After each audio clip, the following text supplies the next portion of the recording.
Harka fuunee akkam jirtu daawwattoota keenyaa oduu qabannee dhiyaannee irraa oduu har'aa waliin Anabdii Fiixeeti.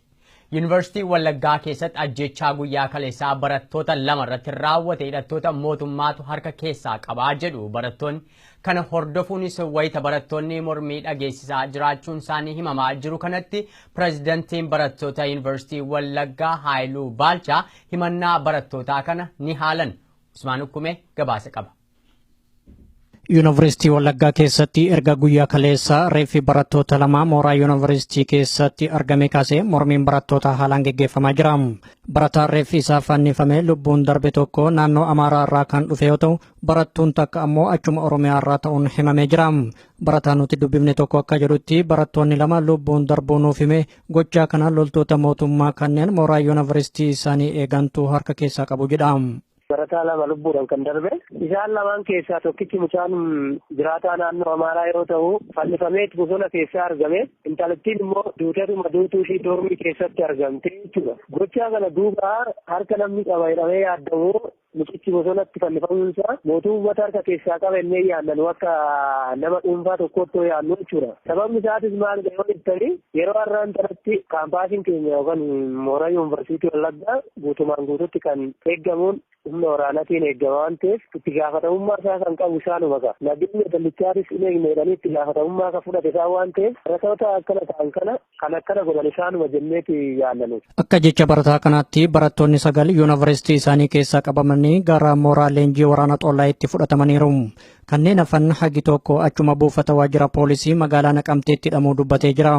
Barattoota 9 waan akkasii gara mooraa Xollaayitti ergamee jiru asitti erga baay'ee jiraniin booda akkasumas immoo barattoota 2 Nugusee Safaraa kan jedhamuu fi tokko barataa Daksaasaa jedhama. Isaan Nugusee Safaraa hidhamee torbee 3 mooraa yuunivarsiitii keessatti manni hidhamee jiraatti keessatti erga baay'ee jiraniin booda amma magaalaa Naqamtee ganda du'aa 7tti hidhameera. Barataa Daksaasaa immoo ati mooricha galaksiisaniiruu fi ijoollee hedduudha kan mooricha keessaa sababa koomaan poostii jedhamee akkaataan akka ittiin baranne waan dhufaniif ijoollee baay'een achii socho'aniiru. Rakkoo yuunivarsiitii isaanii keessatti dhalateen wal qabatee wayita amma adeemsi baruu barsiisuu burjaajaa'eera jedha. Kana malees gareen koomaandii poostii fi loltoonni agaazii barattoota irratti tarkaanfii ajjeechaa hidhaa fi ukkaamsaa geggeessaa waan jiraniif akka duraan baratametti barumsa isaanii hordofuudhaaf rakkataa jiran. Dhimma ajjeefamuu barattoota kanaa ilaalchisee qulqulleeffachuuf jecha gara pireezidaantii barattoota yuunivarsiitii Wallaggaa kan ta'e lubbuun darbuu barataa tokko amane kan barattuu ajjeefamte jedhamee ammoo haalee jira. Tole mooraa keessan keessatti lubbuun barattoota lamaa darbeera kan jedhuun odeeffannoo dhaga'e. Barattuun isheen tokko Tigist akka jedhamtu waggaa arfaffaa fuuddi injiineringii akka barattuu fi barataan inni biraa immoo barataa waggaa tokkoffaa naannoo Amaaraa irraa kan dhufe muummee baankingii kan baratutu lubbuun isaanii wareegamee mooraa sana keessatti argamee jedhama. Dhimma kana akka pireezidaantii barattootaatti maal quba qabdaas? Sobadha. Maali akkamitti sobadha jechuu dandeesse ati dhimma kanallee maalittis deemaa jirtu isa jedhuun si gaafadhe malee wantichi dhugaa ta'uu mirkaneeffanneera nun. Barataa inni dhiiraa moosaatti fi tarkaanfii ofirratti fudhate isheen immoo barattuutti jedhamu sobadha. Isa kana bulchiinsi yuunivarsiitii adda baaseera. Akka pireezidaantii barattootaatti dhimma kana adda baasuudhaaf waan hojjette qabdaa ati Haayiluu? Qabatamaadha kun intalli durbaa nagaasiidhaa kaleessa adda baafateera. Barataan isaanii kan jedhamu baandiin waggaa tokkoffaadha. Ofoosaatitti tarkaanfii mataasaa ofirratti fudhate gaafa gaddaa gaafa 13. Intalli immoo qoricha dhugdee turte ishee yaalamtee fayyideetti amma bakkee jiraachaa jirti Maasiraayi. Kanaatitti inni barataan ajjabame jedhu namni tokko barataatti kan buusu hin jiru. Barataan harka namaa ajjabame hin jiru. Barataan Gamsaa jedhamu immoo harka isaatiin tarkaanfii poolisii yookiin immoo pooliyoo kitaabee hojjete naachitti barataan kan jiru bu'aaticha. Barattoota 9 gara Xollaayii fudhatamanis haga ammaatti waan adda baafanne hin qabnu jechuun ibsa nuuf kennuurraa of qusatee jira. Barattoonni 8 immoo gara mooraa leenjii waraana Xollaayitti dabarfamaniiru jedhama. Kanneen akka Keeraaj Mootummaa, Sabboonaa, Yoobsan, Nimoonaa, Baqqalaa, Guutaa, Gammachuu, Faayisaa Gaarii akkasuma immoo mucaan Nugusuu Safaraa jedhamu immoo bakka buuteen isaayyuu hin beekamu jedhama. Isa kanoo quba qabdaa? Yeroo dargaggeessa irra kuni wanta itti seennee adda baafannee yookiin immoo dhimma isaanii keessa galii hin qabnu beekamaadha haala yeroo irratti hundaa'ee wanta adda baafannee jiru kanadha. Haalli akkuma amma itti kana akkasitti kan naqanii fi wanta itti seennee waan adda furmaata adda baafannee qabnu. Isaan ilaalli yeroo murteessaa waan ta'eef wanta kunuu inni waraqaa bakka kanadha buleessa boodicha kanatti waan yaada addaa kanaaf wanta kanadha jiru. Erga ajjeechaan gara jabeenyaa barattoota kanarratti raawwatamee eegalee mormii fi dhaadannooleen jajjabaan barattootaan geggeeffamaa jira. Keessumattuu poolisoota liyyuu haayilii fi garee koomaandi poostiin ajjeechaan uummata Oromoo irratti raawwatamaa jiru haa dhaabbatu. Uummanni Oromoo ofiin bulchuu qaba. OPDO'n bakka nun buutu kan jedhuu fi mootummaan wayyaanee uummata bal'aaf dabarsee aangoo kennuu qaban dhaadannoo isaanii ta'uunis himamee jira. Gareen koomaandi poostii kana sababeeffachuun hidhaa fi doorsisa hamaa barattoota irraan dhaqqabsiisaa akka jiranis barattoonni OMN itti himaniiru. Godina Harargee Bahaa Kombolchaa magaalaa Malkaa Raafuu jedhamtu keessatti baakteeriyaa fi pooliyoo ittisa jedhee qoricha buufati fayyaa aanichaa har'a barattootaaf kennaa oole miidhaa nurraan ga'aa jira jedhu barattoonni. Buufati fayyaa naannoo fi aangaa'oti mootummaa garuu ammayyuu qorichi barattootaaf laatamaatti jiru kun rakkoo tokkoyyuu kan hin dhaqqabsiifnee fi fayyina isaaniitiif jedhamee kan laatamaa jirudha jedhu. Odeeffannoo qorichi baakteeriyaaf jecha barattootaaf laatamu miidhaa dhaqqabsiisaa jira jedhu erga himamuu jalqabee bubbuleera. Naannoo tokko keessatti ogeessota fayyaa fi qaamota qoricha jedhaman kan raabsu dubbifnee mirkaneeffachuus yaallee turre. Isaan kun himata barattootaa kana ni waakkatu. Odeeffannoo ogeeyyiin fayyaa kun nuuf laatan irraa akka hubannetti qorichi barattootaaf laatamu kun meebindaazool kan jedhamu qoricha raammoo garaa keessaa balleessu kan dhaabbata fayyaa addunyaan raggaasifamedha jedhu. Barattooti garuu kun matumaa olola malee qorichi sun ittiin barattoota miidhuudhaaf kan laatamaa jirudha kan isaan jedhan. Barattooti hedduun qoricha kana fudhatan dhukkubsataniiru akka barattoonni kun nu himanitti. Haa ta'u malee haga ammaatti namni lubbuun darbe tokkoyyuu hin jiru. Godina Harargee Bahaa aanaa Kombolchaa magaalaa Malkaa Raafuu keessattis qoricha har'a buufati fayyaa barattootaaf kennaa oole barattoota 12 irratti miidhaa dhaqqabsiisee jira jedha barataan nuti dubbifne tokko. Qoricha raammoodha kan ijoolleen daa'imaa fudhattu akka pooliyoo farra pooliyootitti kan kennamu jaaniiti beekte. Innaa ijoollee akka jaaniiti fudhachiisanii maqaa farra pooliyoo farra garaa kaasaa ta'e kanarraa raammoo kanarraa namarraa ajjeesu sababa jedhuuni ijoolleedhaaf kennamee ture. Har'a guyyaa har'aa jechuudha sa'aatii 4 fi walakkaa yeroo boqonnaa baate ijoolleen mana madarasaa Umar ibn Khattab magaalaa Malkaa Raafuu keessatti kan argamu. Manni barumsaa kun ummataatu buutii isaatiin danda'atee kan ummataa jechuudha. Sababa shari'aa fi akkaataa shari'aatii fi kan laatiin waliin Oromoffaa wajjin kan barsiisudha manni barumsaa kun. Ijoollee qoricha kana fudhatanii miidhaman namoota ati qaamaan beektu qabdaa? Eeyyeen namoota sadii riifar ta'uu isaanii qormee irra geejjiin jira. Namoonni kun ijoolleen sadeen Hamdii Mahammad Araddaa Tuulee fi mucaa waggaa 12ti. Kan ammas Hammaaree Ibsaa Jaama Ganda Goddeeti umriin isaanii waluma fakkaataadha. Hamdii Abbaas Fayyaamu kan riifar ta'an. Kaan ammoo hospitaala yookaan kiliinika Jawaaroo kan jedhamutti du'aa fudhatanii wayyaanii lubbuun isaanii baraaranii jira.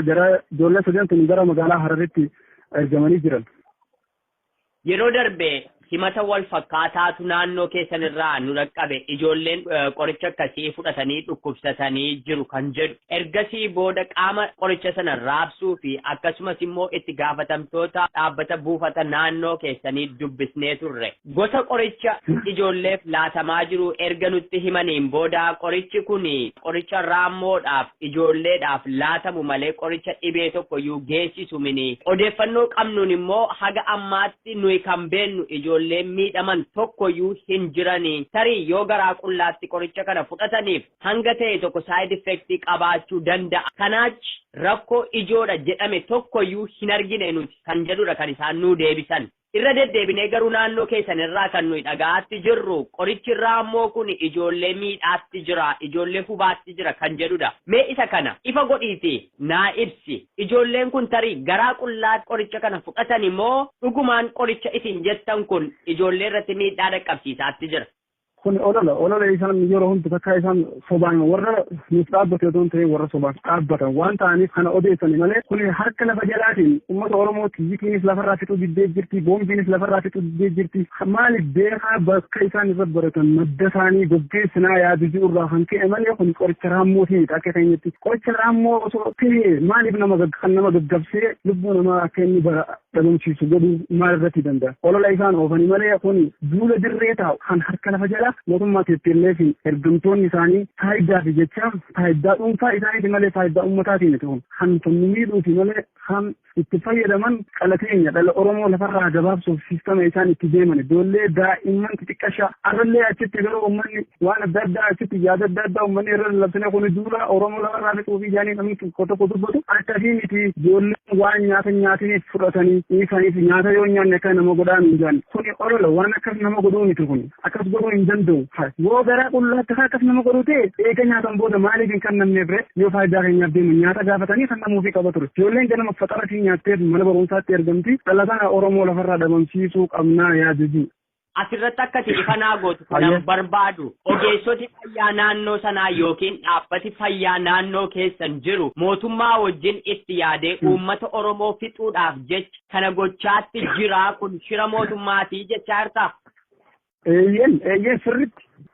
Erga akkas ta'eeti namooti qoricha kana fudhatanii otoo hin dhukkubsatin hafan akkamiin qoricha kanarraati dandammatan jettee yaaddame. Kuni amma qoricha kana nuti hangamma ijoolleen yeroo ammaa arraan tana keessatti yeroo buusanii kan nuti jiran sanitti kilaasii tokkicha isaan dura kan nu eegalan keessaa ijoolleen odoo isaan waliin hin gahin fudhatu. Ijoolleen cinaa tokko immoo hin fudhannettee didde. Cinaa hangee isaan kannan keessaa cinaan tokko dafeeti lafa sababatanii naafte ijoolleen odoon fudhatiin jechuudha. Ijoolleen qoricha kana fudhatanii otoo hin dhukkubsatin hafan hin jiranii? Ni jiran sunis tokko tokkeen ni jiran. Isaan akkamittiin otoo hin dhukkubsatin hafan erga qorichi kun duguuggaa sanyiitiif mootummaadhaan itti yaadamee laatama ta'eeti. Sanamma ijoollee sanamma kan warra baasee malee amma anarrallee mucaa tokko kakalee fudhate dubbiseetiin ture amma reefuun tana jechuudha. Yeroo sanitti balaan hin geenye galgala na dhukkubseetiin na haqqisiisee jee galgala haqqa isaatiin bulee dhukkubni wanni kun yeroo sanittidhaan sababa amma garaa beelaatiin hajaani malee eegee ati irraa turte booda kan nama keessa koodu ijoollee yeroo sanitti fudhate eegee booda haqqistee jira haqqisuun waan adda addaa tasirratti agartee jira ijoollee hedduu sababa kiyyeessanii jechuudha. Namni du'e jira namni baay'ee miidhame jira qoricha kana fudhate. Ammaaf namni akka malee miidhame namootuma sadii namoonni 9 hara mana isaanii galanii jiran namoonni 9 fayyaadha amma dandamatanii jiran. Erga shira mootummaati ta'e uummati qoricha kana fudhachuu hin barbaannu jedhee diduu hin danda'u qorichi kun dirqamaan isinii laatamaa jira meeshaa kana deebisi. Qorichi kun ammaaf manoota barumsaa naannoo karaa qaffee aannanii kana kanattis haalli kun mudamee akka jiru namoonni hanga 4 takka du'aaf jiruu jidduu akka jiran haleessa dhageen ture wanti kun eega kan namoo eegale naannoo kanatti arrumaa fi halee hanga kana torbaanuma kana keessa eegalame kana hanga kanatti amma uummanni yeroo sanatti didanii jira waan mootummaan kun duraanis namni fudhatu sirriitti hin jiru beekta pooliyoo ganda keessa deemanii akkanatti afaan ijoollee xixiqqoo daa'ima waggaa takka waggaa lamaa kanatti dhabgolanii uummanni didee jira mootummaan kun amantii uummata dhabee jira uummannis mootummaa dhabee waan jiru. Dhukkuba daddarbaa yookiin immoo dhukkuba naannoo tokko mudatu ittisuudhaaf mootummaan dirqama qaba. Tarii mootummaan isa kanarra aanuudhaaf jedhee qoricha kana laatata. Yeroo darbe akkasitti hime aangaa'ota naannoo sanaa dubbiseetan ture. Mootummaa jibbuu waa biraadha. Fayyinni immoo wallaansi fayyaa immoo waa biraadha kan jedhu akka isaan nuuf deebisan. Mee isin akka keessanitti karoorri keessa maal inni? Inni akka keenyatti amma booda kan mootummaan kun mootummaa nuuf dhaabbatee miti odoo nuuf dhaabbate osoo hin ta'in kanutti dhaabbatee waan ta'eef waan inni nu godhu tokkollee hin barbaannu miti bakka fireen wattoo haraa wallaansa aadaatiin wallaanna malee waan inni nu godhu tokkollee hin barbaannu maaliif wanni inni nu godhu hundi san faayidaa isaaf qabdu kan nuuf miidhaa qabdu waan ta'eef kana takka waan inni nuuf godhu takka irraa hin barbaannu miti. Hospitaala Harar jiran keessaa barattooti jedhaman kun hospitaala kam keessa akka ciisanii jiran adda baafachuudhaaf baay'ee yaaleetan ture. Haa ta'u malee itti milkoofne buufata fayyaa aanaa kana keessa jiru tokkottis irra deddeebi'ee bilbilan deebisanii. Barattooti akka jiranitti garuu ammayyuu ijoolleen 3 hospitaala ciisanii jiru jedhu. Godina Harargee ba'aa aanaa Cinaaksanitti poolisoonni humna addaa naannoo 5 araddaa tokko guutummaatti weeraruun isaanii himame hojjetootaa fi jiraattonni hedduun naannoo sana gadi dhiisanii baqataa jiru. Gabaasa kanaaf Usmaan Ukkume. Poolisoonni liyyuu haayilii fi loltoonni federaalaa daangaa Oromiyaa weeraruudhaan lolli qindaa'aan erga jalqabee ji'a tokko lakkoofsisee jira. Lolli qindaa'aan kun kan eegalee muddee 25 bara 2016 yoo ta'u godinaalee Oromiyaa 5 keessatti lola geggeeffameen lubbuun namoota hedduu wareegameera. Weerartoota kanas kisaaraan jabaan isaan mudateera. ammas taanaan weerartoonni kun daangaa Oromiyaa sharafanii naannoo isaanii babal'ifachuuf duubatti hin deebine. Weerartoota kanaaf tumsa jabaa kan ta'e mootummaa wayyaanee ta'uunis beekamaadha. Duula dhiyeenya kana godina Harargee Bahaa aanaa Cinaaksan keessatti geggeeffameen araddaaleen 3 weeraramuun ni yaadatama. Haa ta'u malee gootummaa jiraattota aanaa Cinaaksaniin araddoonni 2 deebifamaniiru. Araddaan tokko qofti to'annaa weerartoota kana jalatti hafuu jiraataan aanichaa tokko OMN itti himan. Kanarraa ka'uun hojjettoonni hundi aanicha gadi dhiisanii bahuuf dirqamaniiru jedhan. Amma kana karaa kaa'imaa amparoo tokkoffaa fi amparoo lammaffaa irratti ta'aniiti warri hojjettoota mootummaatiif warri milishaan arabtoota kanneen ta'anii as jiranii kaa'imaalee immoo qabatanii jiranii kan hojjettanii mootummaatiif milishaa kana irraa ta'ani kaa'imaalee tokko amparoo tokkoffaa fi amparoo lammaffaa. Lola dhiyeenya kana geggeeffameen jiraattonni hundi waliif birmachuun weerartoota kana salphisaniiru jedhan. Poolisoonni kun humna guutuun aanaa isaanii waan weeraraniif jiraattonni ammoo harka qullaa daangaa biyya abbaa isaanii irratti falmataa jiran. Jiraattonni gootummaa jabaadhaan lola kana dura dhaabbachuun seenaa galmeessaniiru jedhan. Haaluma kanaan weerartoota irraa qawwee haga tokko yoo booji'an amma ammoo mootummaan humnaan biyyattii bulchaa jiru meeshaa waraanaa saamtan deebisaa jechuun dirqamsiisaa jira. Kaa'imaalee warra qawwee irraa booji'an gootiin meeshaan irraa booji'ate qawwee afran sanuu deebisaa fi jaanii deebisanii jiru. Wayita ammaa kana araddaan tokko qofti to'annaa weerartoota kana jala yoo jiru jiraattonnis falmii isaanii irraa duubatti deebi'aa hin jiran. Kun araddaan tokkoffaa kaa'imaalee kun amparoolee ni dhufanii amma irraa jiran irraa baanii jiran yeroo amparoo tokkoffaa fi lammaffaa qabatanii jiran irraa baanii jiran ammoo liigala araddaa bakka horkaa qaban. Oduu gama biraatiin ammoo guyyaa ayyaana horsiisee bultootaa jedhuun jiraattota godina Harargee lixaa magaalaa Asaboot keessatti dirqaman walitti qabuun wayita mariisisaa turanitti mormiin isaa mudachuun ni yaadatama. Mootummaan kun ammas maqaa biraa jijjiiruun shira xaxaa jiraachuun beekamee jira. Kunis namoonni qawwee qabdan tooftaa lolaa fi leenjii addaa isiniif kenninaa galmaayaa jechuun uummata sosobaa jiran. Jiraattonni qawwee jedhamee akka hin qabne himanii karaa kanaan uummata hawachuun mootummichaa isaaniif yaadee osoo hin taane miidhaa biraa irraan ga'uuf akka ta'e dubbatan. Wayyaaneen tooftaan ammaan kanaa jiraattota godina Harargee lixaa irratti baafatte kun tooftaa bara 1992 kan wal fakkaatudha jedhan. Inni sunis hulluuqxe seentota isinirraa eegna jechuun uummata harkaa qawwee guuranii hidhattoota naannoo 5 itti bobbaasanii turan. Weeraraa bara 1992 poolisoonni liyyuu haayilii aanaa meesoo irratti geggeessaniin guyyaa tokkotti jiraattota irraa namoonni 45 ajjeefamuu jiraattonni nutti himan. Reeffa namoota kana maraa magaalaa Asabootitti boolla tokkotti awwaalachuu jiraattonni naannichaa OMN itti himan. Ajjeechaa kana kan mi'eeffatan sirni hammeenyaa kun amma saala wal fakkaatuun uummata Oromoo lafarraa fixuuf ifaatti socho'aara jedhan. Itoophiyaan ambaasaaddara Sudaan Kibbaa biyya ishee keessaa ari'uun dhaga'ame. Pireezidantiin Sudaan Kibbaa Salvaa Kiir daawwannaa isaanii biyya Ijiptiin booda riphee loltooti Itoophiyaa akka biyya isaanii keessa sosso'aniif hayyamanii hameen jedhu erga dhaga'ameen booda kan Itoophiyaan murtoo kanarra geesse akka odeeffannoo kanaatti. Salvaa Kiir riphee loltoota mootummaa Itoophiyaa waraanan kamiif akka hayyama kana laatan waan ifa ta'e tokkoyyuu hin jiru. Haa ta'uti riphee loltooti Sudaan Kibbaa hayyamteef kuni magaalaa guddittii biyyattii Jubbaa keessatti waajjira banachuudhaaf jiru akka odeeffannoo Itoophiyaarraa dhaga'amaa jiru kanatti. Hidhataa mootummaa Itoophiyaa kan qabu Awuraambaa Taayims akka gabaasetti dhimma kana keessa aangaa'ota Ijiptitu harka qabaa jedha. Poolisooti Zaambiyaa lammiilee biyya alaa fuudhuus ta'e itti heerumuu akka hin dandeenye seerri daangessu haaraan ba'e. Isaan kanaan dura lammiilee biyya alaa waliin gaa'ela dhaabbatan ammoo torban tokko keessatti akka beeksisan akeekkachiisaniiru. Seerri kun haaraa osoo hin taane kanuma ture. Kun ammoo icciita nageenya biyya keenyaaf yaadameetu jedhu dubbi himtuun poolisii biyyatti. Oduun har'a Zaambiyaarraa dhaga'amaatti jiru poolisooti biyyattii lammiilee biyya alaa akka fuudhuu hin dandeenye kan daangessu seerri haaraan akka ba'e kan mul'isudha. Miseensi poolisii Zaambiyaa kamiyyuu kana godhee argamnaan seeraan adabama. Lammii biyya biraa waliin kanaan dura kan gaa'ela dhaabbatan ammoo yoo jiraatan torban tokko keessatti beeksisuu qabu. Kun ta'uu baatee jennaan garuu yakka guddaadha akka seera haaraa kanatti.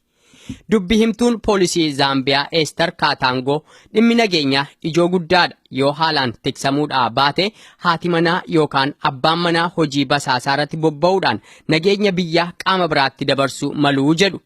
Ester akka jedhanitti kun akka gaariitti miseensota poolisii biyyattiif ibsameera. Seerri akkasii kun haaraas mitii jedhani.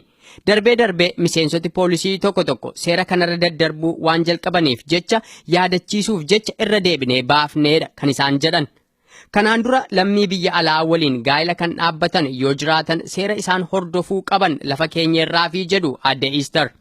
Barbaachisummaa seera kanaa yoo ibsanis haati manaaf abbaan manaa guyyaa gaa'ela dhaabbatan irraa jalqabee lama osoo hin taane tokko yaada jedhu irraa ka'uudhaan gaa'ela keessa icciiti waan jedhu akka hin jirre dubbatu. Icciita biyyaa yoo poolisiitti himnu dhoksaa akka ta'e waliin itti himnaa jedhan adde Ester. Haa ta'uti ammoo poolisoota kana mana isaanii irra deemanii waan isaan haasaan to'achuun yookaan dhaggeeffachuun waan hin yaadamnedha akka isaan jedhanitti. Kanaaf akkamiin akka icciiti sun ala ba'u hin beekamu. Kanaaf ammoo nageenyi biyyaa murteessaa waan ta'eedhaaf jecha jalqabumarraa ka'ee miseensi poolisii biyyatti lammii biyya alaa akka hin fuune daangessuun dirqama akka adde Ester jedhanitti.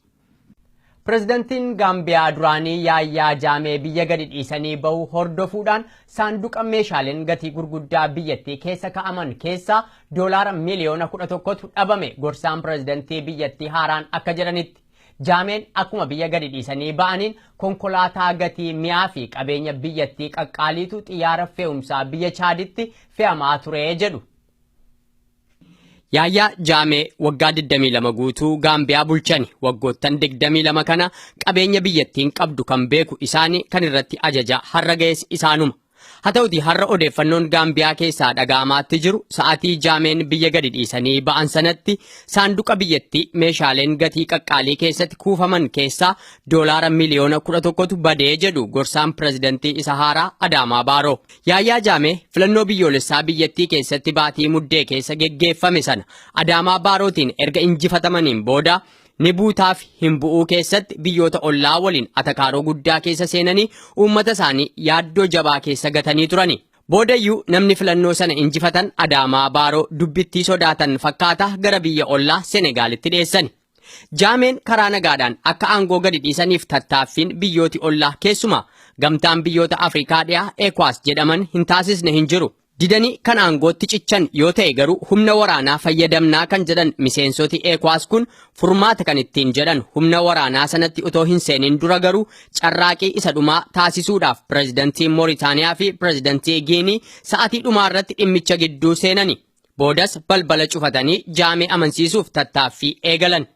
Pirezidantiin Mooritaaniyaa mariin karaa nagaa isaan balbala cufatanii aangaa'ota biyyattii waliin taasisaa jiran suni akka milkiin xumuramaa hin jirree fi Gaambiyaa keessatti nagaa buusuuf abdiin jiru qaawwisaa baay'ee dhiphoo akka ta'e erga ibsaniin booda loltooti gamtaa biyyoota Afrikaa dhihaa furmaataa kan ittiin jedhan carraa isa dhumaatti dhimma ba'uudhaaf daangaa Gaambiyaa cabsanii seenani yoo Jaameen taayitaa gadi lakkisuu baatan irratti duuluudhaaf. Boodayyuu Yaayyaa Jaamee aangoo gadi dhiiseen deemaa jechuun isaanii himame.